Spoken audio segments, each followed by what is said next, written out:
हमेशा याद रखना चाहिए कि आग की लपटों से लड़कर जान माल की सुरक्षा सुनिश्चित करना केवल एक जिम्मेदारी नहीं बल्कि एक सेवा धर्म भी है।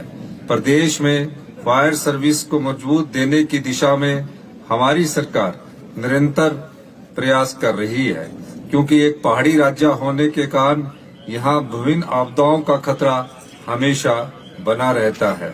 हमारी सरकार द्वारा जिला हमीरपुर के नदौन में एक उप दमकल, जिला शिमला के देहा, उपादेश और शिमला में 3 नई दमकल चौकियां और जिला कांगड़ा के इंदौरा में एक दमकल उप केंद्र को क्रियाशील किया गया है। नेरवा दमकल चौकी को शीघ्र ही शुरू किया जाएगा।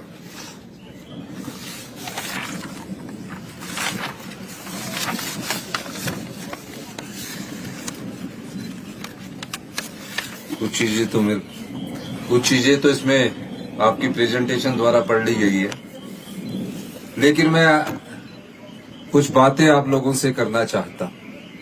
हमारा प्रयास है कि जो हमारा गृह विभाग है वो आपके पुलिस विभाग को भी और होम गार्ड डिपार्टमेंट को भी आने वाले समय में नई चुनौतियों का सामना करने के लिए टेक्नोलॉजी से लैस किया जाए। इस दृष्टि में हमारी सरकार कार्य कर रही है।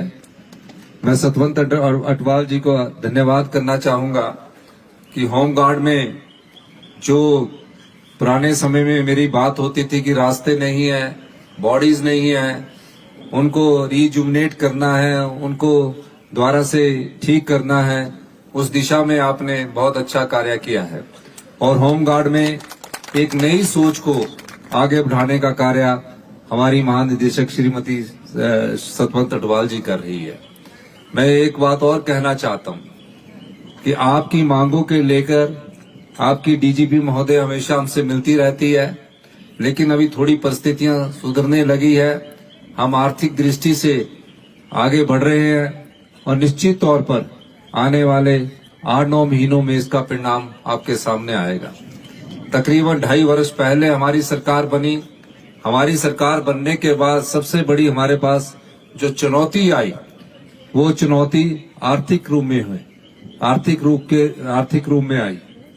हमने उस चुनौती का डटकर सामना किया और मुझे ये बताते हुए खुशी हुई कि हमने नियमों में परिवर्तन करके कानूनों में बदलाव लाकर आज हिमाचल प्रदेश को आत्मनिर्भरता की ओर बढ़ाने की दिशा में कदम उठाए हैं।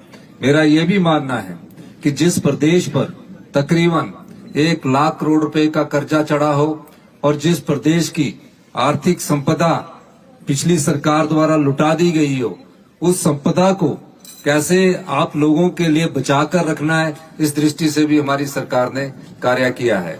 और हमारे सरकार द्वारा भ्रष्टाचार पर चोट कर तकरीबन 2200 करोड़ रुपए का अतिरिक्त राजस्व हमने पिछले 2 वर्षों में अर्जित किया है।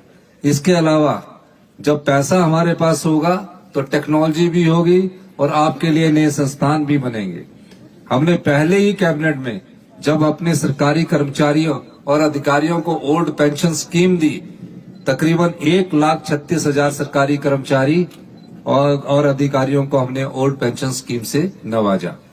उस समय प्रदेश की वित्तीय स्थिति ठीक नहीं थी, लेकिन हमने अपनी जनता से वादा किया था कि हम सत्ता में आते ही पहले ही कैबिनेट में आपको ओल्ड पेंशन स्कीम देंगे, जिसके कारण प्रदेश की केंद्र की भारतीय जनता पार्टी की सरकार ने हमारे पास जो लोन की लिमिट थी उसमें 1600 करोड़ रुपए का उन्होंने जो हमें मिलने चाहिए थे कट लगा दिया गया कि सरकारी कर्मचारियों को आपने ओल्ड पेंशन स्कीम और अधिकारियों को इस स्कीम के तहत लगाया है, इसके तहत हम आपको 1600 करोड़ रुपया नहीं देंगे। हमने उस चुनौती का भी डटकर सामना किया और आपदा के समय जो प्रदेश में ऐतिहासिक आपदा आई उसका भी हमने डटकर सामना किया और जो राजनीतिक आपदा आई उसका भी हमने डटकर सामना किया। इस वर्ष प्रदेश अर्थव्यवस्था के रूप में मजबूत हो रहा है और हम बार बार कहते हैं, पहले दिन से कहते हैं कि 2027 में हिमाचल प्रदेश आत्मनिर्भर होगा और 2032 में हिमाचल प्रदेश हिंदुस्तान का सबसे समृद्धशाली और अमीर राज्य होगा। ये बात मैं इसलिए कहता हूँ कि हमने जो व्यक्तिगत परिवर्तन हम ला रहे हैं, कानूनों को बदल रहे हैं, उससे आपके जीवन में सुधार होगा। मेरा मानना है कि हमें शिक्षा के क्षेत्र में भी महत्वपूर्ण बदलाव करने की जरूरत है और इस दिशा में हम आगे बढ़े हैं। आने वाले समय में हम शिक्षा के क्षेत्र में सीबीएसई बोर्ड के द्वारा जो गवर्नमेंट स्कूल है उसमें भी सीबीएसई की एजुकेशन की पढ़ाई को और सीबीएसई बोर्ड के एग्जामिनेशन को गवर्नमेंट स्कूल में शुरू करने की दिशा में हमारी सरकार कार्य करेगी। जो हमारा एचपी बोर्ड है उसके अलावा पूरे प्रदेश में तकरीबन आने वाले समय में 100 स्कूलों को हम सीबीएसई बोर्ड से जोड़ेंगे ताकि शिक्षा के स्तर में गुणात्मक सुधार हो। जब हम आए थे उसमें शिक्षा के गुणात्मक सुधार में हम 21वें स्थान पर थे। आज हमारे प्रयासों से असर की रिपोर्ट के अनुसार हम देश में पहले नंबर पर पहुंच चुके हैं। इसके अलावा शिक्षा में हमने बहुत बड़े सुधार का कार्यक्रम शुरू किया है। हेल्थ सेक्टर में हमारा बहुत बड़े सुधार का कार्यक्रम है और इसी तरह आपके जो होम डिपार्टमेंट है उसमें भी सुधार की प्रक्रिया चल रही है और आने वाले समय में उसका आप परिणाम भी देखेंगे। मैं खासकर होमगार्ड डिपार्टमेंट को बहुत बहुत शुभकामनाएं देना चाहता हूं कि आप हमेशा जब भी कोई चुनौती आपके सामने आती है, चाहे आपदा के रूप में आती है, चाहे अग्नि के रूप में आती है या रोड एक्सीडेंट के रूप में आती है, आप हमेशा इस अपने कार्य को तत्परता से और ध्यान लगाकर करते हैं। इसके लिए आपको बहुत बहुत शुभकामनाएं। मैं जो आपके शहीद हुए हैं, जिनको 2009 में शहीद हुए हैं, उनको अभी तक कोई आर्थिक सहायता कोई बड़ी नहीं मिली थी। मैं इन दोनों परिवारों को जिनके जो शहीद हुए हैं, जो मुझे आपके द्वारा सतवंत अटवाल जी के द्वारा पता लगा है, 5-5 लाख रुपया शहीद के परिवार को देने की भी घोषणा करता हूं। इसके अलावा जो हमने रिज में कहा है उसकी जल्दी बैठक करेंगे और उसमें हमने 500 पद होमगार्ड के भरने के लिए या 700 पद होमगार्ड के भरने की बात कही है।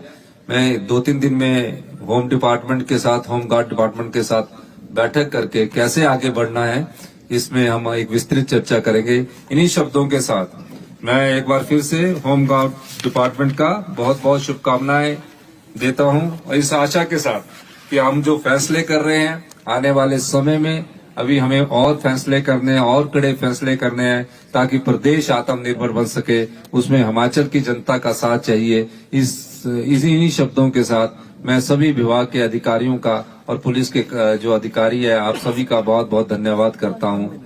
जय हिंद, जय